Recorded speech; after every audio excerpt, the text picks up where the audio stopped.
Coaches, welcome to the third day of the clinic. Today we're going to go through the pass options in our sweep read RPO.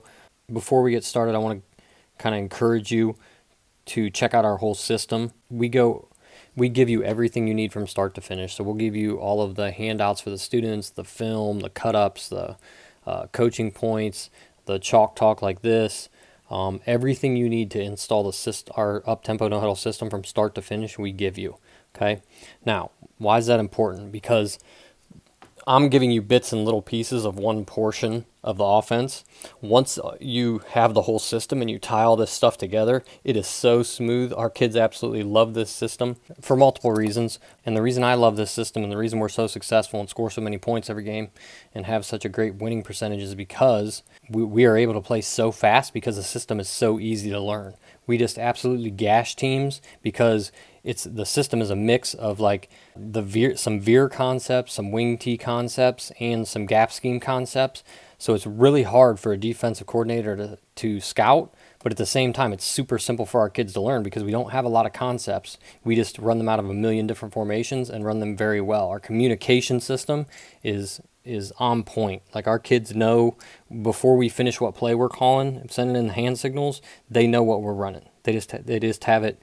Like we have it so dialed in systematically that we can play so fast, it's very hard for defensive coordinators to keep up. Okay, now with that said, let's get into the actual pass options that go along with the sweep read option. I'm going to keep it basic here at first. I'm going to go through just kind of some of my favorite formations and situations to run this out of. The coaching points that we give our quarterback to throw the RPO instead of handing it off. So to get started here, let's go through what some of the rules are. Everything I draw up is just going to be to the right here. Obviously, you can run it both ways. You'll see different defenses and whatnot, but this is the one that we see most commonly when we line up in any sort of a tight end formation. They'll play some sort of an inside shoulder of the tight end to a heavy 5 technique with the defensive end and then some kind of back or outside, whether he's on the line of scrimmage, off the line of scrimmage. That's really irrelevant. That's game planning stuff. But to get started here, so if we were to just call, we call our sweep read option Seattle, okay, and that's just a hand signal. You know, you can get that if you get inside our members area there, but just bear with me here in the terminology wise because that's not really relevant for what we're talking about here. Okay, so automatically, no matter what, if we are just running any outside zone concept, which this sweep read option would be an outside zone concept for us, so we have inside run concepts and outside run concepts, and that's what splits up our offense and tells our receivers what to do, who to block, and what routes to run. Not important for this. All you need to know is that if we are running an outside zone concept, which our sweep read is, we're going to get full flow with the back. We're going to block our sweep read play just like normal, and let's just say for this week we're scooping the nose and kicking out the end, and we're going to read the buck backer. Okay, so to get started, we got to go through our wide receiver rules here. By design, we have it with our inside zone and outside zone concepts. Okay, this is an outside zone concept. So if you are to the play side, okay, so on this one we're running our sweep read to the right. If you are a receiver to the play side, you block most dangerous. That's your rule. If you are opposite the outside zone concept, we are running bubble. Okay, so and there's two versions to this that I'll show you here in a second. So we have a 10-yard rule. Okay, and yeah, I can go over that. So our 10-yard rule on bubble is the outside receiver sprints at the corner. If the corner sticks, he blocks him.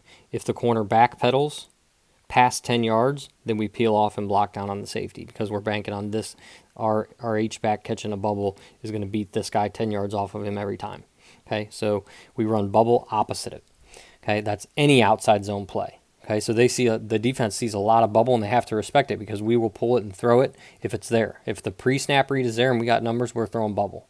Okay, so then this would just be normal. So on the inside of this here, quarterback's eyes are right here because he knows he doesn't have a stick concept because we didn't call stick with it. And I'll get to that in a second. So if the buck goes here or the buck goes there, quarterback's going to pull the ball and run.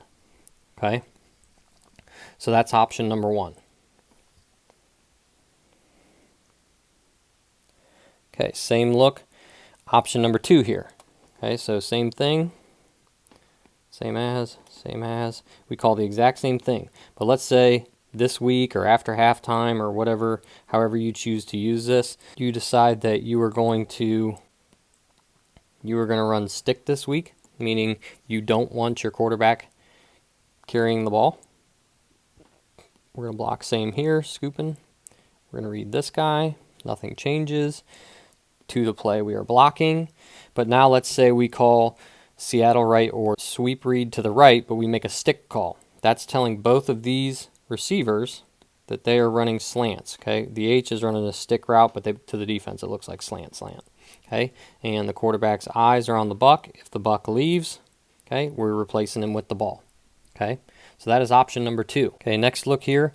Now we're just out of a tray concept. This is tray right to us. So we have a trips with a tight end to the right, single receiver to the backside. We are running our sweep read RPO again. And this time, let's say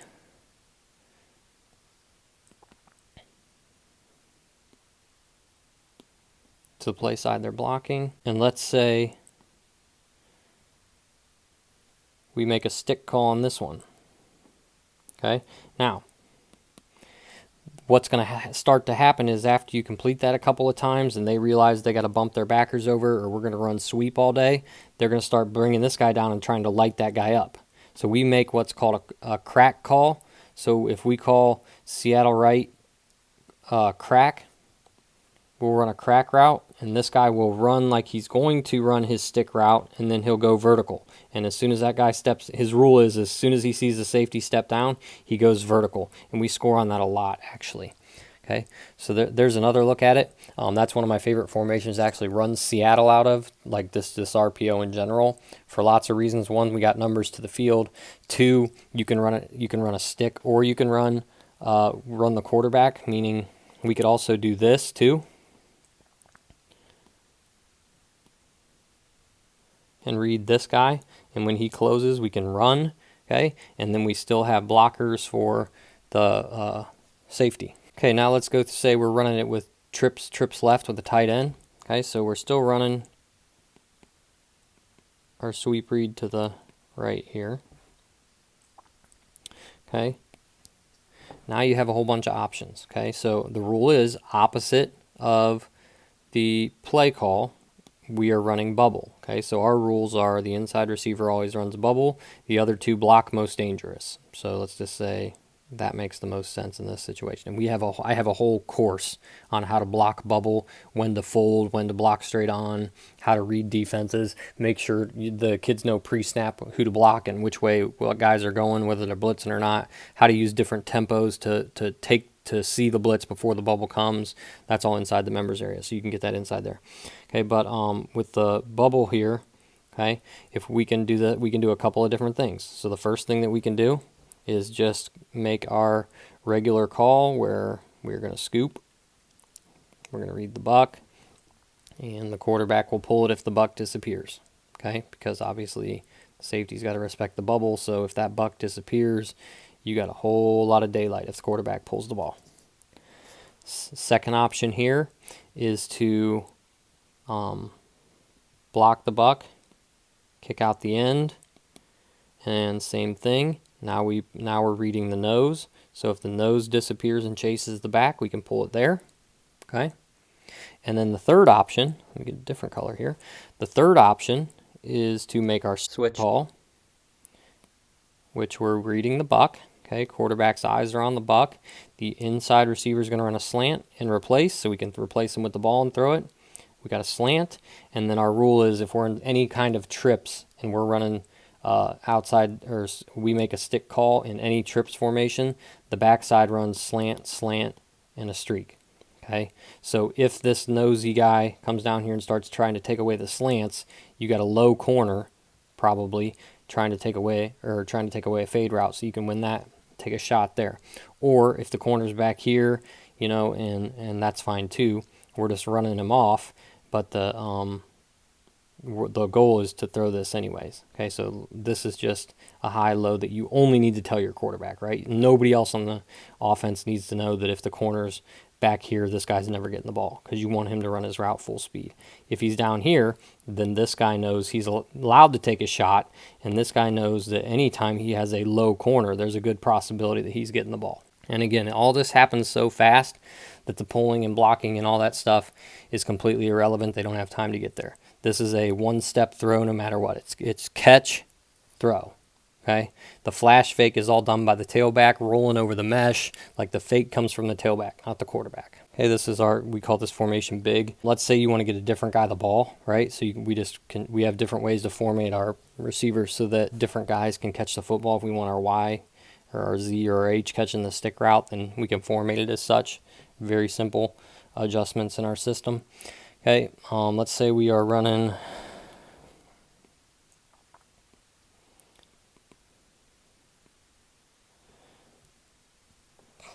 sweep read there.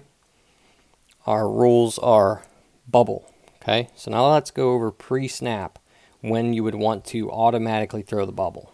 Okay, so we are going to block Seattle or sweep read just like we always would. And let's just say that the free safety is starting to line up in here, right? So he's walking down in here, and he's getting closer and closer to the line of scrimmage, okay? Your quarterback, or our quarterback, this is up to you if you do this or not, at any time in the game, it does not matter what the play call is.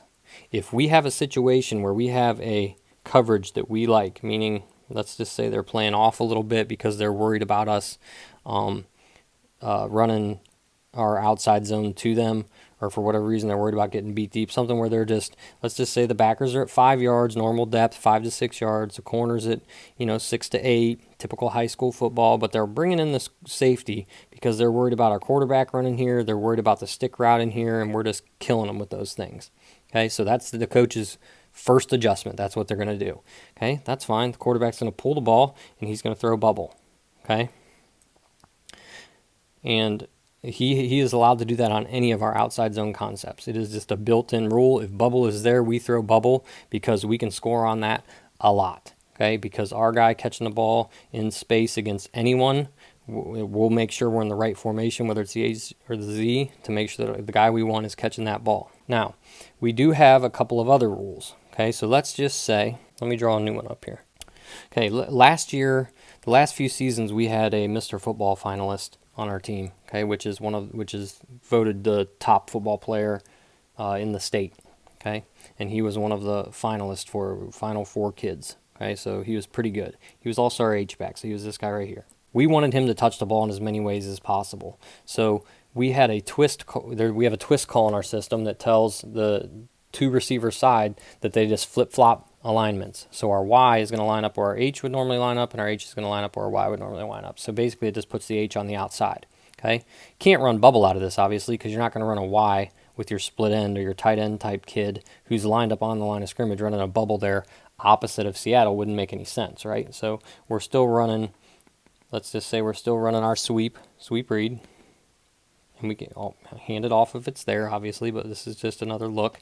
Okay, let's say we're running our sweep read, and if we are ever in a twist set like this, okay, we run what's called our rocket and laser package, which is just another way to run bubble. So he's going to go block here. He's just going to catch like a little smoke route, and we'll turn and throw it to him.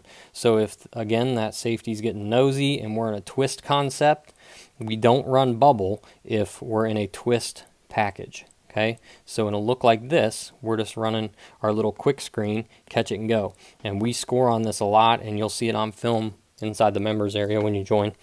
You'll see a ton of film of that guy scoring touchdowns just because he's out there in space and nobody and he won't even get touched, like they can't tackle him, because all you got to do is block this one guy. If this guy's cheating in, we got numbers. You only got to make one guy miss who's actually getting blocked. I mean, you'll score a lot. Okay, so this is all the same play. Okay, there are no ifs. There's not a lot of if this then that. We have two calls. We have just Seattle, and then we have our stick call, or we have our basically run our regular blocking scheme with sweep read, or we have a stick call where we're going to switch the routes, right? So if we made our stick call here, go like this, and then you can invert it, if you choose to. That's up to you. Don't have to. We do that game to game. We don't usually do that change chat in a game. That's just our game plan for the week, and we may switch it at halftime. But really, that affects 2 people, right? And we rep it so many times in practice all week both ways that they just know. Okay, and you just use a verb for that or a hand signal. But again, this is one of my favorite ways to run Seattle because you have so many options. Like there's so many things you can do out of this formation right here, and it just kills defenses because they can't be right. You know what I mean? Like if this guy walks down in, we're going to score with this guy, right? If he stays back here, we can read this guy. They can't try to shoot gaps and take away our sweep because we're going to pull the ball, read him, and run, right? And if he does start doing this, and we're doing a good job of this, okay, and we don't want our quarterback carrying the ball, or just to give it a little wrinkle because maybe the safety's so worried about this kid scoring now, we just make a stick call and we replace him with the ball, which happens a lot faster. Because remember, if the quarterback pulls and is running the ball, this guy or this guy can still reroute, he can still get tackled by a safety, whatever. But if you catch this ball right here, there's a lot of times you'll catch it and just keep on running because there's nobody there. Because remember, this guy's so worried about, we've been running the ball at this dude the whole game, right? These 3. Okay, so they're not worried about this. Can't be. Okay, that wraps up the passing portion of the sweep read RPO, and how we kind of do things. If you got any questions, you can go ahead and shoot me an email. It's Jeff@iCoach.Football. If you want more film or whatever, feel free to reach out. I would advise just giving the membership a try. If you like it, great. You can cancel anytime. I'll even give you your money back if you don't like what you see. That hasn't happened yet, so I'm not real worried about that. But hope to see all of you inside because I really think just our off-season training program, the system install, and our tempos courses are worth every penny because they're things that just we didn't grow up doing as football players. And it's the game has changed, and I was just blessed enough to coach under and with both NCAA, NFL coaches, players. I've coached, I got a kid that's going to be a top 10 draft pick this year in the NFL. So I just want you to understand that, okay, if you want to just join us inside iCoach and get access to all of our stuff, our weight room program, our combatives program, which is awesome. It teaches kids toughness, which they lack, in my opinion, significantly these days. If you want our full offensive install system, we have a trick play course. We have literally everything and anything you need. Tempos, our tempo course is absolutely amazing. It will change your football team. You won't jump off sides anymore. It's so hard. People just do not believe me when I tell them I can make it so their football team won't ever jump off sides. But we can show you how to do that inside iCoach. Okay, that wraps it up. I hope to see you inside iCoach if you're ready to join, or you just want to learn more about it and what's included and what all you get when you join iCoach. Click the button below this video and check out the page where you can go through all the information and everything. If you've got any questions, again, reach out, Jeff@iCoach.Football. Thanks. We'll see you in Clinic 4. And Clinic 4, I'm going to tie all this together. So I'm going to show you my favorite formations and favorite situations and when to do what, how to teach your quarterback what to read and where, everything to do with our sweep read RPO. So I'll see you in the next clinic.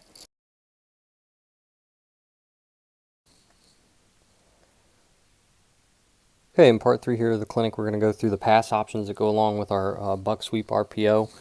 We call it the sweep read. You can call it whatever you want. So for us, we are going to have always a tight end when we run this. And let's just say we're in some form of a one tight end, one back set. Okay, just a standard front. So there's your center. Let's go shade of 3, 2 5s. Got your Buck, your Mike, your Sam, corner, free, strong, and it could be a 4-4, whatever. This is the front you're going to get if you play with the tight end. You could get different variations like we went over in the run game, but I'm just going to use this to keep things simple for right now. So to start, since it's an RPO, you're going to block the run. So let's say this is what we're going with here. So all that we already covered, right? We run what's called a stick route, a stick concept after this. Some coaches call it double slants, call it whatever you want. But basically, your inside slot receiver is replacing the buck backer, okay? And that's your read. So outside guys running a 3-step slant. He'll occupy both those guys. If your buck backer blitzes in either a gap or he goes flying with the football, we are going to keep our eyes there. We are going to pull the ball, and we are going to replace him with the ball and hit our inside receiver right here. Okay? Very simple read. It's easy for the quarterback. You're blocking the whole front, so you're not turning anybody loose. Every single person is blocked. Okay? He's gonna set go, snap the ball, reach, ride the tailback, and then replace the buck with the ball if he goes to one of those 3 places. If he stands there and looks at him, we're gonna hand it off. Okay? So if you want to make it so that you don't, or so that your quarterback doesn't have to carry the ball, or maybe he's just not a mobile guy. Okay, you can use this concept. Over the past, I've had a good mix of both over the years. Sometimes we do it week to week. I had a very senior laden group this last football season, and my quarterback could carry the ball. I mean, he was 6'5", he was a big kid. So week to week, we just decided whether or not we were going to, and it helps with game planning too, which in the next video is going to be awesome because we're going to cover all the game planning, how to decide on what options to do when and where against whatever fronts and defensive schemes that you're playing against. So make sure you tune into that one tomorrow. But we definitely mix it up week to week, and then for 2 reasons. Really, because you don't want the defensive coordinator, the other team, to get a beat on, what you're doing, and it makes it look like you're running 100 different plays, but you're only running one. Okay, it's really easy. Okay, so let's go through something here. Okay, let's just say pretend you're the defensive coordinator, right? And